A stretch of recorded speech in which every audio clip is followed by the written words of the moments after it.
Be a patriot, support us. Take your Patriot t-shirt. Link in description. Thank you and God bless you and America. Paul Ryan tries to block border wall, Trump fires back with this. This week, House Speaker Paul Ryan blocked funding for Donald Trump's border wall for 2017. Now, President Trump has fired back with an appearance on Fox News. Trump told Fox Business host Maria Bartiromo that he is still going to build the wall this year, and that he is already in the process of going through designs for it. They say we aren't going to build a wall, we're going to build the wall 100%, Trump said. In fact, we've had hundreds of bidders. We've seen the 10 top designs and we're going to be making a decision very shortly. This came after Border Patrol President Judd spoke out to slam Ryan for trying to block the funding to the wall. There is a report this morning that Speaker Paul Ryan is suggesting that Congress delay border wall funding until next year, Fox News host Stuart Varney said to Judd on Wednesday. What do you say about that? I disagree, Judd flatly responded, according to the Daily Caller.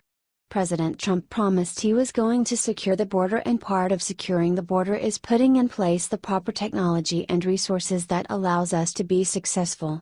A border wall in strategic locations is one of those things that must get done. He went on to criticize both the Obama administration and Ryan for politicizing the security of this nation. I think that's sad, he continued. President Trump has come in and has not politicized it. He's said he's going to secure the border, and he's done exactly what he's said he would do. What do you think about this? Let us know your thoughts in the comments section.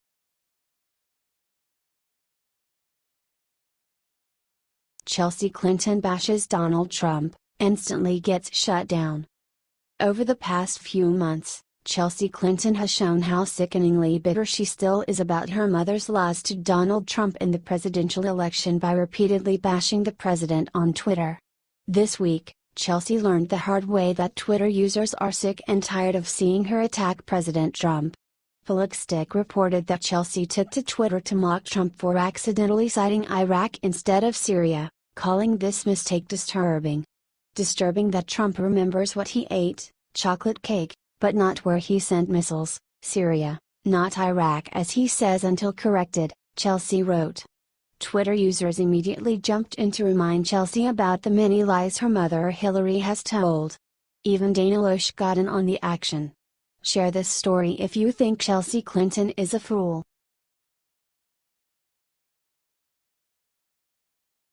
Melania Trump steps off plane in Florida, look what happened next.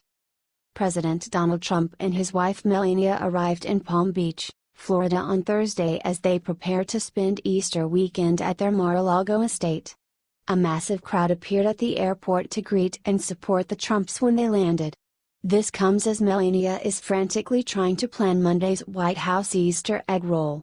Mercury News reported that the Easter egg roll is a major event that is planned and executed by the First Lady and her team. In the past, First Ladies have been judged on how well they have acclimated to their position based on the success of the Easter egg rolls event, so Melania is likely extremely nervous right now. It's the single most high-profile event that takes place at the White House each year, and the White House and the First Lady are judged on how well they put it on, said Melinda Bates, who organized 8 years of Easter egg rolls as director of the White House Visitors Office under President Bill Clinton.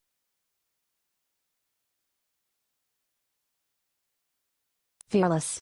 Two birds with one gigantic stone, President Trump vaporizes terrorists and mortifies Obama.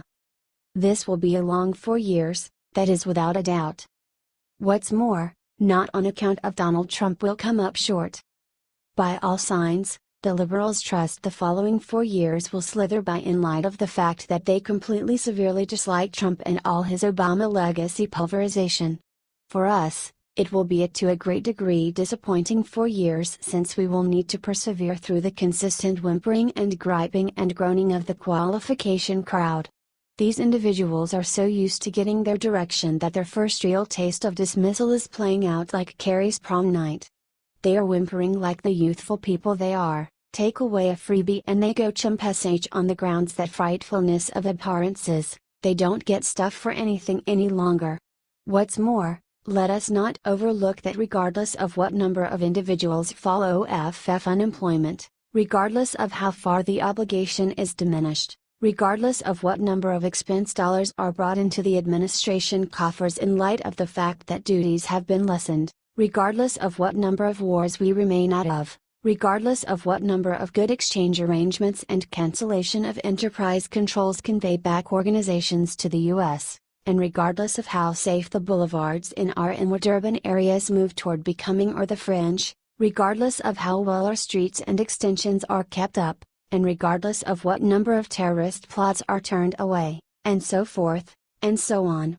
The left will never, never, never, ever surrender that the Republicans were in charge of any of it.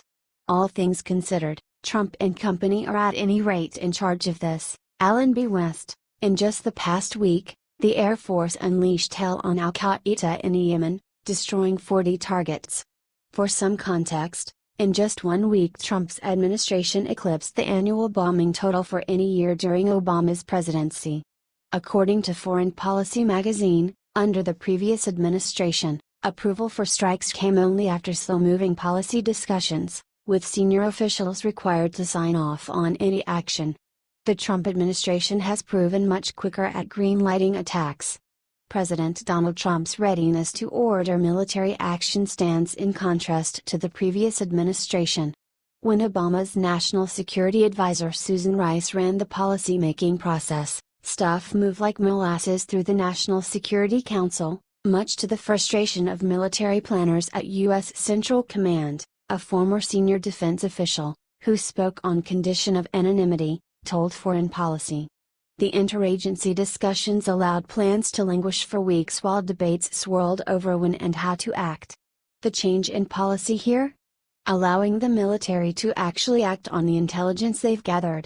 During Obama's presidency, military pilots who returned from fighting ISIS in Iraq confirmed that 75% of airstrikes were blocked by Obama, as they could not get clearance to launch a strike. We were at war during Obama's entire presidency, we just did not fight it. Only one more case of how Trump and Obama contrasted in their way to deal with the leader of the free world position.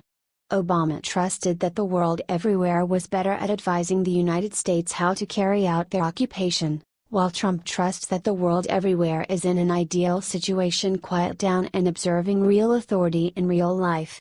What do you think about this? Do not hesitate and write your thoughts in the comments section below. Share the truth, be patriots. Thank you for reading. H. T. Allen B.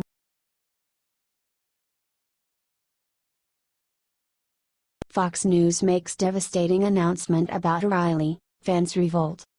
Bill O'Reilly's future with Fox News was put in jeopardy last week after it was revealed that numerous allegations of sexual harassment have been made against him over the past 15 years. Since then, at least 90 advertisers have pulled their commercials from the O'Reilly factor. Amid the announcement, viewers of Fox News have sent a strong message to the network. Many have vowed to never watch Fox again, if they let O'Reilly go for good. After all, the factor gets more viewers, by far, than any other Fox program. He has been on the air for over a decade, and the viewers have grown accustomed to hearing his thoughts on the daily news. Now, CNN is trying to finish O'Reilly off by exposing a deeply personal secret from his past. The Fox News anchor has been resisting a bid to disclose everything from financial records to the medication prescribed to his children. At CNN this week, an internal debate arose over whether to get truly aggressive in its effort to investigate Fox News anchor Bill O'Reilly, currently on vacation amid a probe into sexual harassment claims made by several women.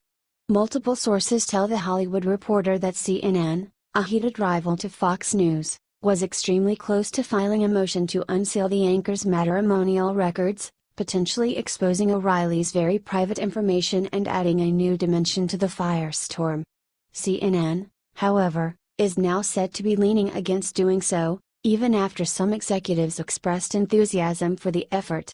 Contacting Fox News advertisers to see whether they'd be sticking with the embattled O'Reilly is fair game, but in the cable TV war, wading into O'Reilly's sticky divorce might be a bridge that CNN has had second thoughts about crossing. CNN declined to comment. For a few years, O'Reilly has been involved in a court battle with his ex-wife, Maureen McPhillamy. The judge overseeing the case has ordered that records remain confidential, but some information has nevertheless become public. O'Reilly, 67, and his ex entered into a separation agreement in 2010 before a custody battle proceeded. Some elements of the case, officially captioned as Anonymous v. Anonymous, are salacious and could support the claims that O'Reilly mistreats women. For example, Gawker reported in 2015 that trial transcripts showed his teenage daughter telling a forensic examiner that she witnessed O'Reilly choking her mom as he dragged her down some stairs by the neck, and that he struggles to control his rage. Until now, few news outlets were as interested as Gawker in unsealing court documents, but CNN has contemplated joining the quest by Gizmodo, Gawker's rebranding after the bankruptcy and sale to Univision, to get more information. If it did, the Time Warner-owned news outlet would have an uphill road ahead, as an appellate court in February affirmed a judge's decision to keep O'Reilly divorce records secret. In January, moreover, one media lawyer was kicked out of the courtroom for an attempt to pry information loose. Notwithstanding, before O'Reilly became the subject of even greater scrutiny thanks to reports of $13 million in sexual harassment settlements, one New York judge was already set to examine the issue of making all sorts of information public concerning O'Reilly.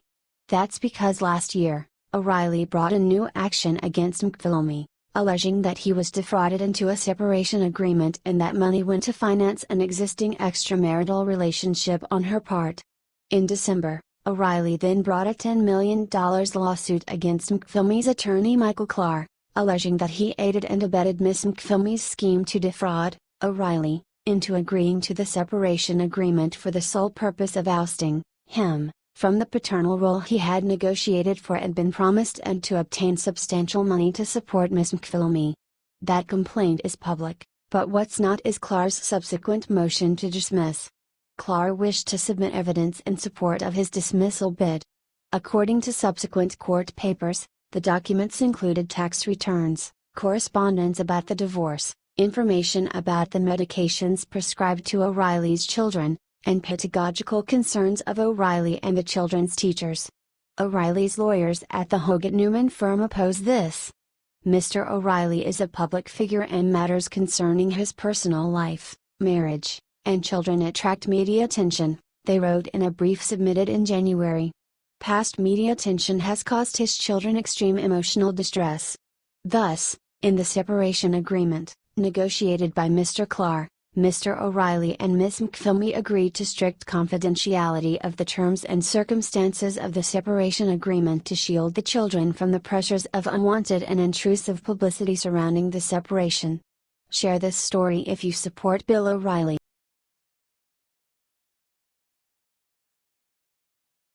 Welfare Queen's EBT card is rejected, watch what she does next. During Barack Hussein Obama's sham of a presidency, he allowed millions of people to go on welfare and freeload off of hard-working taxpayers. Under Obama, food stamp recipients went up by 10.7 million people according to data released by the Department of Agriculture, USDA. In this video, an entitled welfare queen tries to use her EBT card in a gas station. The cashier then informs her that her card is not working, meaning she can't use her welfare dollars to make her purchase. The woman immediately throws a massive temper tantrum, destroying the store as she realizes she won't be able to freeload anymore. "We guess you'll have to go out and get a job, lady." Share this story if you think she got what she deserved.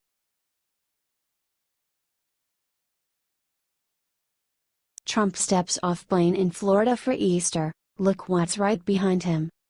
President Donald Trump landed in Palm Beach, Florida on Thursday night to spend Easter weekend at Mar-a-Lago with his family.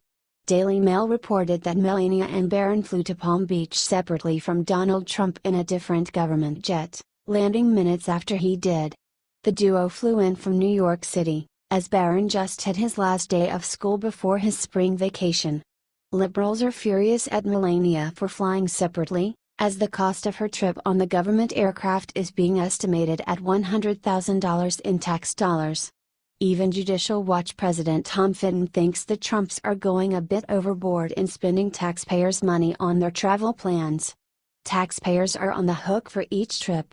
We have a right to expect that the president be a steward of these funds, and funds that he has direct control over, because he decides whether to go or not, Fitton said. However, Fitton pointed out that Barack Obama was way worse, as he used Air Force One for touring every golf course in America. He said he also understands why Melania is still in New York. She is staying in New York to be close to her son. Should she be punished? Should the Trump family be punished by not being able to travel where the president is going to be on a holiday like Easter? Fitton asked. What do you think about this? Let us know your thoughts in the comments section.